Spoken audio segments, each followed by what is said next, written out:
Should you transfer OA to SA? So yes, this is finally transfer plus one. In my previous video, I talked about how to use 100k in CPF OA wisely. And I covered a little context about whether you should transfer OA to SA. But this time it's a full-scale discussion and sharing my thoughts about it. For the record, transferring OA to SA is not common, even among finance content creators. Not transferring OA to SA is more common than transferring OA to SA, despite how other people will put it that all the influencers are telling you to transfer OA to SA.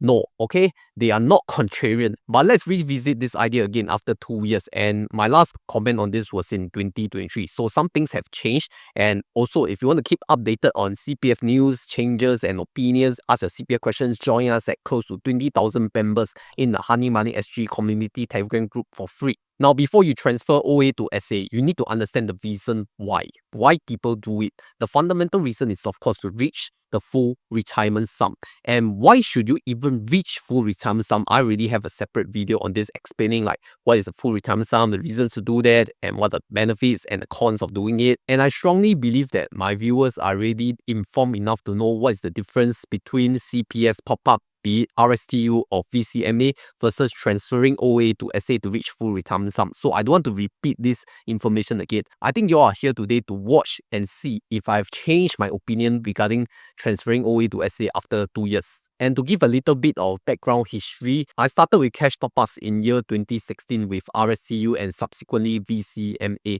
So all this has led to, increasing my CPF balances through voluntary contributions or, CPF cash top-up. But I did not start transferring my OA to SA until in 2019. That was when I'm 28 and finally bought my BTO flat, signed the agreement, know how much I need to pay down with my CPF OA. Then I know, okay, so I have this excess OA and I'm not using it in the short term. So what am I going to do with it? And that's when I decided to transfer OA to SA in 2019. And in year 2019, I'm very sure most of you haven't even heard of digital robo-advisors yet, like myself.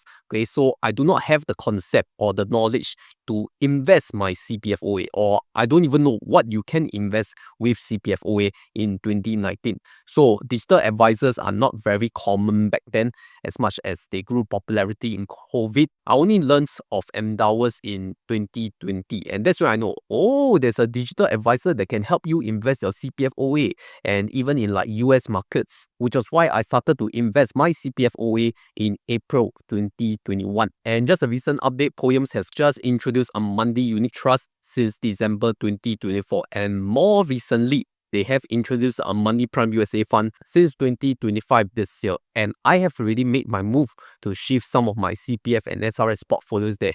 I know many of you want to maximize your returns on idle cash funds, and it's very important to choose a platform with solid financial background like Poems by Phillip Capital, which is a trusted broker for 50 years with shareholders' equity in excess of USD 2.5 billion. And this is Phillip Smart Park, an access funds management facility where you can earn attractive returns on your idle cash parked in your Poems account. Best of all, there is no locking period, plus they also provide same-day withdrawals. Smart Park offers higher returns compared to traditional bank deposits, and by investing in Phillip Money Market Funds, you are investing in high-quality government and corporate bonds, commercial bills, and fixed deposits. Use my exclusive link to sign up now and you can get free fractional shares of Amazon and Microsoft worth up to 150 Singapore dollars plus up to 500 Singapore dollars in additional rewards when you opt in and trade CFDs. Terms and conditions apply. Remember to opt in to Smart Park and CFD if you want the maximum rewards, and scan the QR code right here to get your Poems account today. So that is my current status. I really know how to invest my CPF OA with my risk appetite, but back in 2019, I really do not have that right. I wasn't even involved or exposed to US markets yet in 2019. So my risk appetite back then was considered fairly low, and I just look at local markets, which is why I didn't invest my CPF OA. And that was what I did in 2019 to transfer my excess ordinary account funds to the special account. So I did OA to SA transfer in 2019. And if you ask me today, will I transfer OA to SA?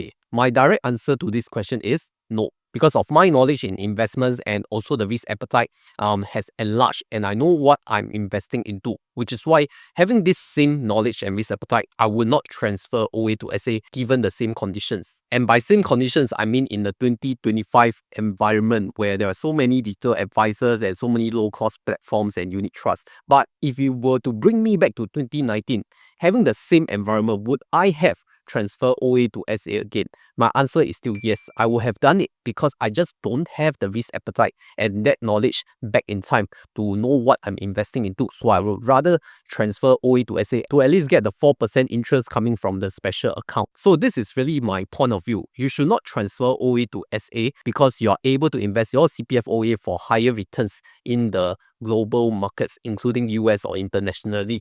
But that's because you have the sufficient risk appetite and knowledge, and you know what you're doing, and you have done your due diligence to invest in such products. So it is really coming from an investment standpoint and not more of a min-max standpoint, you see. Now, there are other people telling you from a tax perspective that if you want to maximize your tax relief, it is not good to transfer OA to SA because it eats up the capacity, because you can only top up, RSTU, retirement sum, top up your SA as long as it is not hitting the full retirement sum. So you have the gap. But if you transfer that OA to SA, right, you are now reducing the gap that you can do the tax relief top-ups for RSTU, which is a valid point. I do not disagree with that. But that is really assuming that you can continue to earn that high income that qualifies you for tax relief in an efficient way. What do I mean? You are having this assumption that as you grow older in age, you will get a higher income. Probably you are within like the 11.5% tax bracket, which means you earn around 120,000 per annum income, because that is where most people will comment that 11.5% tax bracket is then where it makes sense to do any kind of CPF strategy for tax relief. So this is then the general consensus. Don't waste it when you're young and low income. 7% tax bracket, don't do any kind of CPF or SRS top up. But you're making a very huge assumption here, right? You're making this assumption that everyone would earn at least 120K, at least in their 30s or 40s, and they will continue to earn this 120K annual income year over year until they retire. So the general consensus is always don't waste it when you're young. Don't do it, okay? It's stupid to do it like this guy in front of the video right here. But let's bring you back to reality. How many people can hit 120,000 in annual income? I know we are self-selective in the finance space, which is why you watch personal finance videos. But outside of this realm, how many people can truly hit 120K per annum and therefore reach the 11.5% tax bracket and above? Now, the reality is your salary growth is probably the highest in your 30s, and in your 40s, it may start to stagnate because there are younger and hungrier talents who have lower pay than you, and they are more willing to work and strive for the company excellence. So while you're getting that high pay grade in your late 30s or even early 40s, you need to be very aware of the dangers around you. There is risk of layoffs or retrenchment coming after you. And it is very dangerous for you to assume that you will continue to earn 120K and beyond. And for some of you, you all may be jaded from the corporate world in your 40s and you all want to start early retirement. Maybe you have amassed so much fortune, in your earlier years of career. You make some good investment moves or career decisions that could propel your wealth for early retirement. And you do not want to work for that company anymore. You just want to retire, which means you don't have the income anymore and you don't need the tax relief anymore. Which brings us back to the question, what are you saving the tax relief for? It is only $8,000 a year. Even if you multiply that by 10 years, that is $80,000. Therefore, if you're saving that opportunity for tax relief purposes in your SA by not transferring OA to SA, then you have to be very sure that you can keep up with that income growth or, at least maintain it so that you don't fall back to the tax bracket that you avoided to do transfer OA to SA, which is why I made that video on how to use 100K in OA wisely, right? Don't keep that 100K in OA. It's just going to get you 2.5%.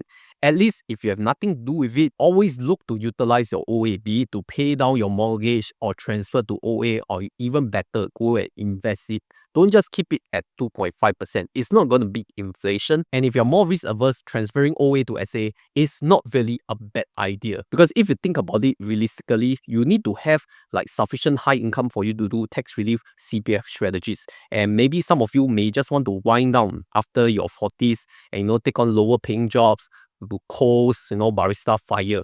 You don't need the tax relief anymore.